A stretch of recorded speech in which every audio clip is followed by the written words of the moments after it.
Hi everyone and welcome to Abhishekzkitchen. Today we are going to make Atta Honey Halwa.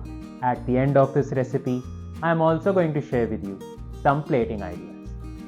So let's get started. For this we need 0.25 cup desi ghee, 1 cup wheat flour, 3-4 cardamom pods, 0.5 cup honey, sugar, jaggery or any other sweetener and 1 cup water. Now for the recipe, add desi ghee in a pan and turn on the heat to a medium flame. Once the ghee is hot, turn the heat on low-medium and add wheat flour. Cook and stir continuously until the flour turns to light brown.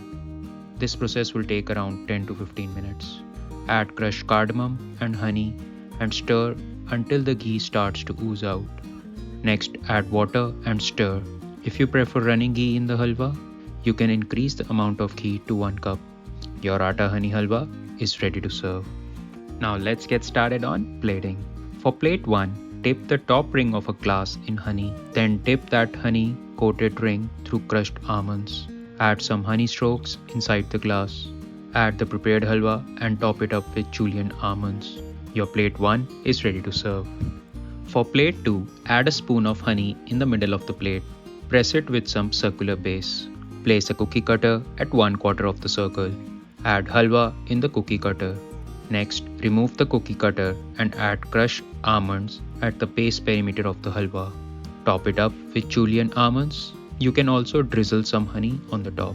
Your plate 2 is ready to serve.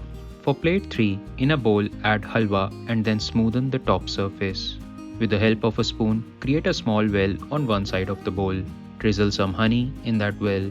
Top it with julienne almonds. Your plate 3 is ready to serve. Thank you and namaste from my side. See you all in the next video.